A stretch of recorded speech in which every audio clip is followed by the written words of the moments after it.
Bonjour, je suis Andreas Larsson, meilleur sommet du monde 2007. Je suis ravi d'être avec vous aujourd'hui, la communauté Wine Advisor. On va déguster une belle gamme de vins de la sélection incroyable de l'Éclair.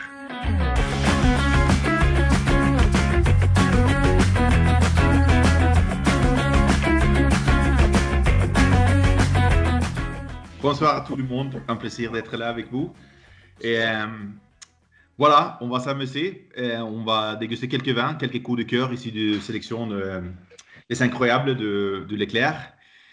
Et on va commencer de déguster un vin, Château Les Abeillés, parce que c'est un style que j'aime beaucoup, parce que vous connaissez bien le Sauvignon blanc. Et très souvent, on pense de vins de la Loire, les Ménétou Salon, les Sancerre, les Pouilly-Fumé. Je trouve les Sauvignon de Bordeaux très intéressants. On a déjà bien sûr parlé d'entre-deux-mers. Je pense que c'est des vins qui très typés, Sauvignon blanc. Mais c'est sûr que Bordeaux, c'est quand même un climat un peu plus chaud que la Loire. C'est un vin qui vient, je viens de dire Bordeaux, mais ça vient de Blaye. Et Blaye, je pense, c'est une source pour des très très bons vins à Bordeaux. C'est une région assez vaste parce que ça a compris 6000 hectares en total. Et c'est une région, c'est juste l'autre côté de la rivière, c'est en face de Saint-Estèphe et Pauillac sur l'autre côté. Mais ici, il y a un peu plus de soleil, un peu moins de vent, un peu moins de pluie aussi. Donc, c'est un peu le nouveau monde de Bordeaux dans le sens positif parce qu'on fait des vins riches, amples, avec un fruit très mûr. Et allons-y, on va déguster. Normalement, je parle beaucoup, donc techniquement, maintenant, je dirais, je sens ça, mais je vous laisse me donner votre première impression sur le nez. Sur le nez, on sent bien le Sauvignon. C'est complexe. Enfin, il y a une certaine complexité derrière. Alors moi, j'ai pas trop l'habitude de boire du blanc et surtout pas de Bordeaux. Donc ça va être une découverte, mais au niveau du nez, je trouve que c'est assez intéressant. Une acidité, je trouve une acidité au nez. Oui. Moi, je rejoins aussi sur le côté agrume au nez, ouais. Oui. C'est très sur le fruit, très agrume. Ah oui. Oui, et je pense que c'est quelque chose, si on va généraliser, c'est toujours difficile à faire, mais le Sauvignon, pour moi, il y a toujours le côté floral, et il y a toujours le côté agrume, et il y a toujours le côté herbacé. Les herbes, la pelouse fraîchement coupée, c'est un peu un stéréotype en Sauvignon, mais j'aime bien, c'est parce que ça donne une sensation de fraîcheur. Mais par rapport au vin de la Loire, je pense que, est-ce que vous êtes d'accord qu'on sent un peu plus de soleil que dans la Loire? C'est pas uniquement la pomme verte, on a quand même un fruit un peu plus mûr. C'est les poires mûres ou c'est les fruits noyaux un peu. Mais, et c'est ça qui est quand même moi, quand j'ai commencé la dégustation de vin, j'étais obsédé parce que pourquoi je peux trouver un pléthore des arômes dans un vin comme ça. Et après, la différence des millésimes, la différence de producteurs, la différence de terroir, c'est ça qui m'a capturé. Hein. Et je suis toujours là, hein. Je pose toujours la même question. Hein. Même après 20 ans, ou même plus de dégustation et des milliers de vins, ça reste quand même ma fascination dans le vin. C'est aussi un bon exemple de domaine familial, Bordeaux et un vin qui, quand on parle du rapport qualité-prix, qui reste quand même très raisonnable, hein, très abordable. Et c'est vrai que moi, avant de le déguster, j'avais peur qu'il soit très sec et au final, il est assez rond en fait en bouche. Oui, et je pense que normalement, quand on fait la distinction entre la Loire et Bordeaux, autant que j'adore les Sancerre Pouilly-Fumé parce qu'ils sont très secs, ils sont salement en bouche, très minéraux. Ici, ça reste quand même un vin sec techniquement parce qu'il n'y a pas de sucre résiduel, mais l'acidité est un peu plus faible, il y a un peu plus de gras, un peu plus de la rondeur. Donc, c'est facile à apprécier. Si c'est un vin de 2019, parce qu'il est quand même très jeune, et ben, je trouve relativement bien équilibré. Et il y a cette touche un peu donc, de gras qui fait que la dégustation est agréable. Et j'aurais jamais cru que c'était un vin de 2019 si on avait caché l'étiquette.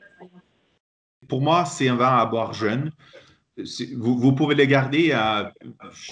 Je n'ai pas beaucoup d'expérience de garder exactement ce vin, mais je pense sans problème, 3, 4, 5 ans, sans problème, hein.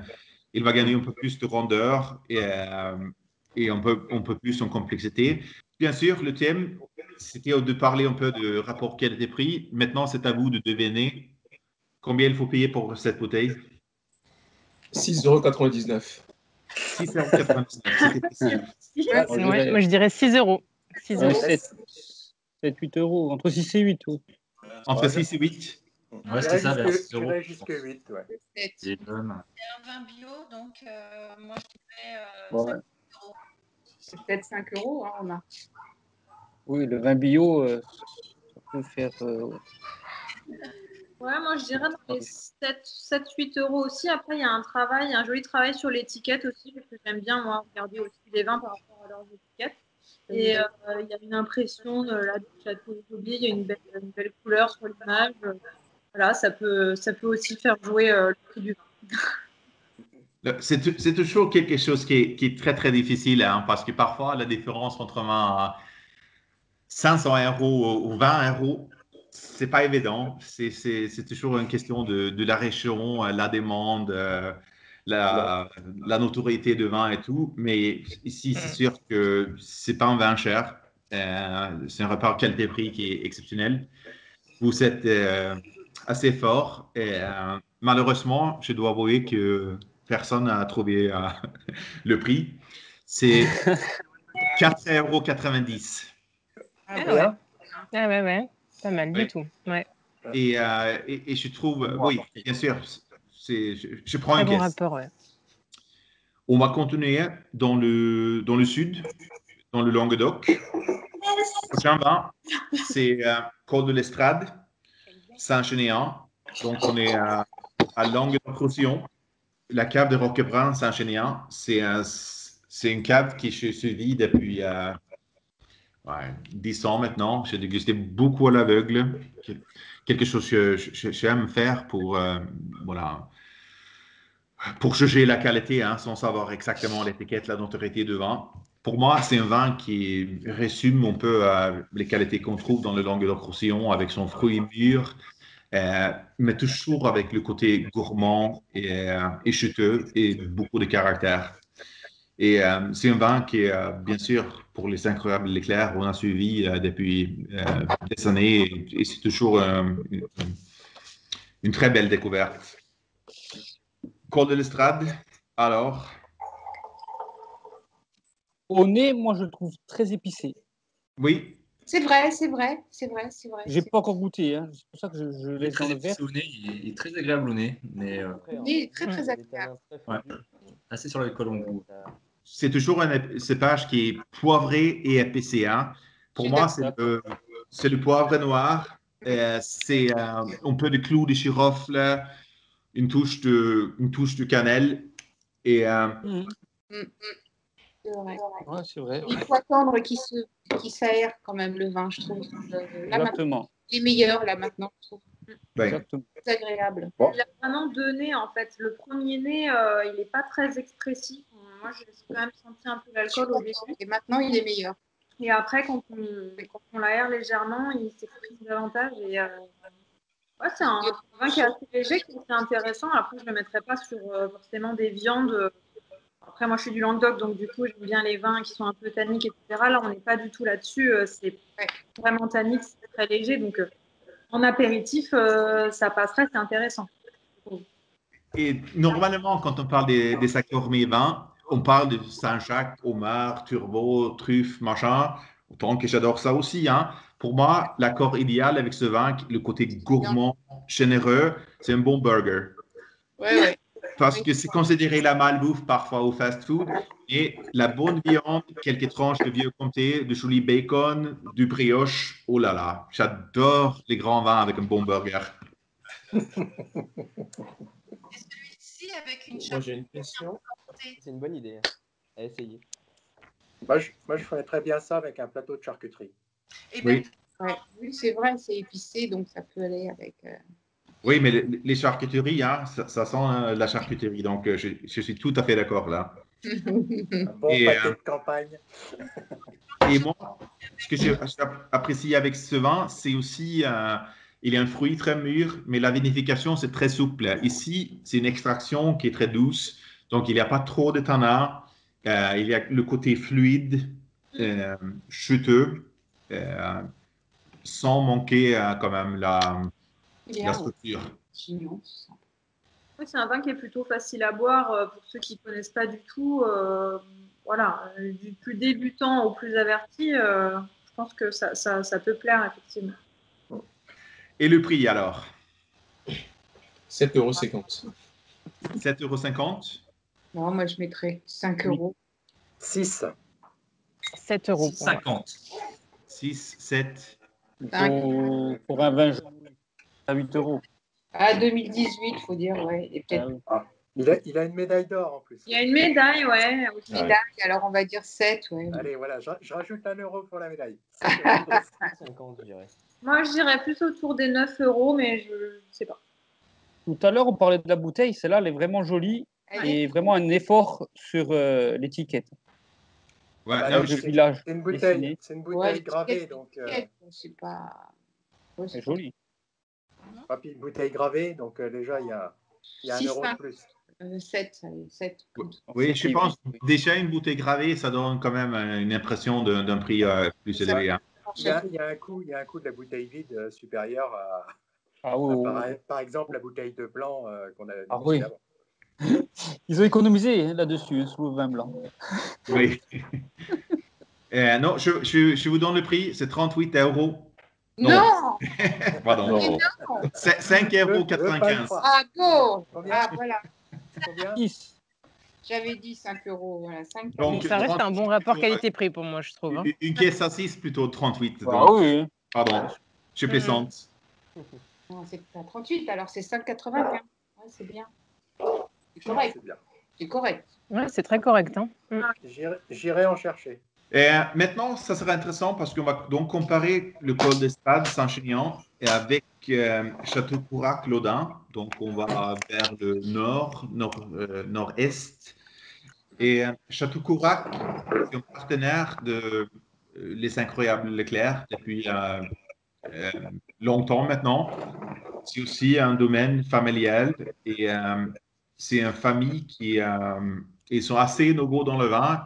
Ils sont commencés en 1741, donc c'est quand même une tradition super importante. Et c'est la famille Arnaud.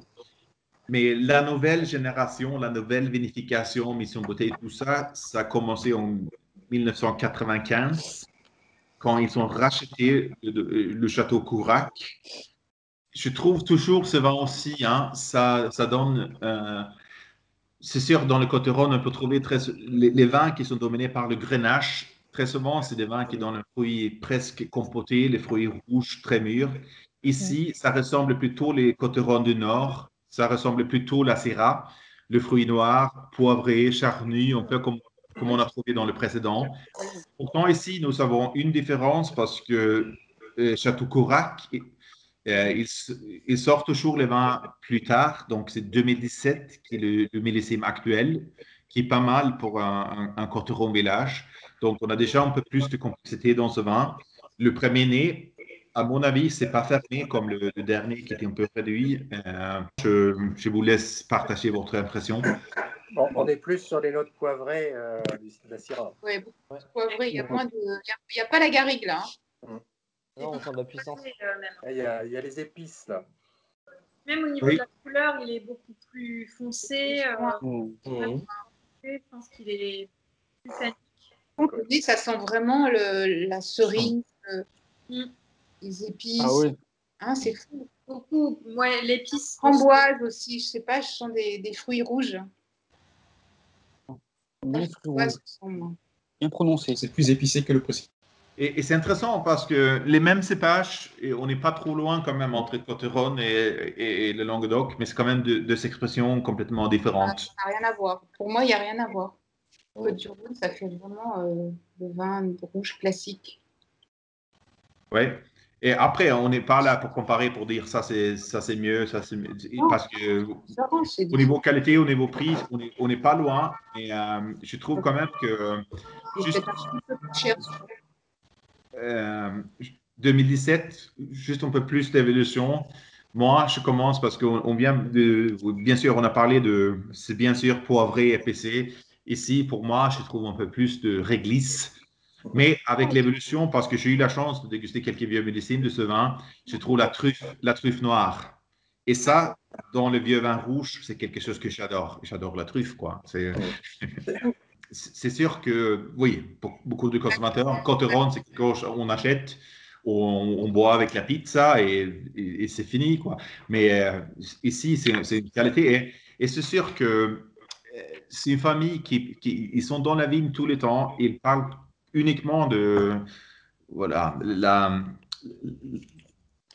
l'état sanitaire du raisin, qui est pour eux la chose plus importante pour faire un grand vin. Après, on peut parler de macération, élevage en bois, tout ça.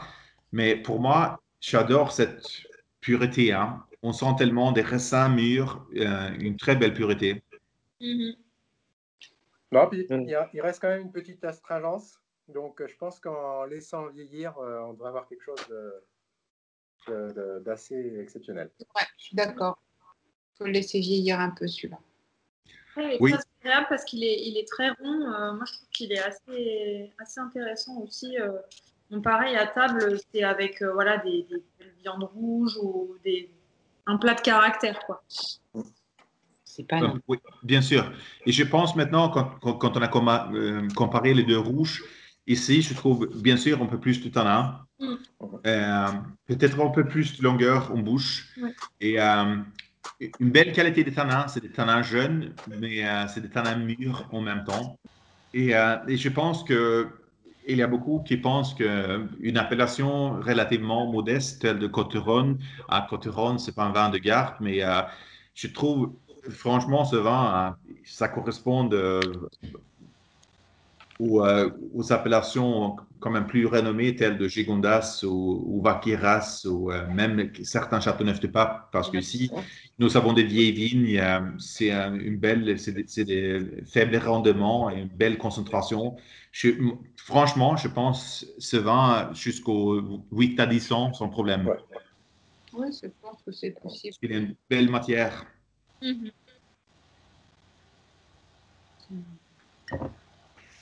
Alors, maintenant, il faut deviner le prix. 6,50. 6,90, on va dire. Son flot était 5,95. 7. Je vais dire 7 au vu des prix précédents, mais je suis prête à mettre plus pour ce vin-là. 8 euros. 8, 50. Moi, je me suis courue avant, alors j'arrive plus à savoir. C'est 6,80.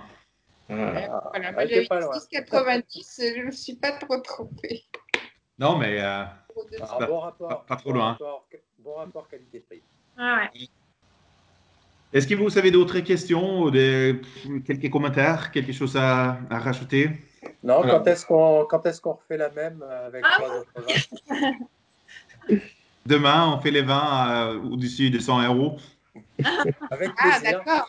Avec grand plaisir.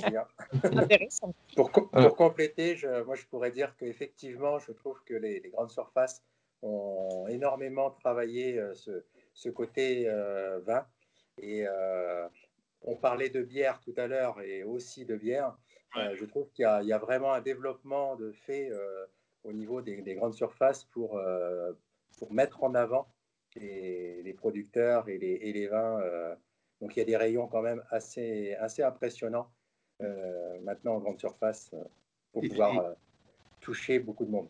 En tout cas, moi j'ai pris plein de notes et je vous remercie beaucoup Andrea, c'était très intéressant, vraiment. Merci beaucoup, hein. Merci à vous.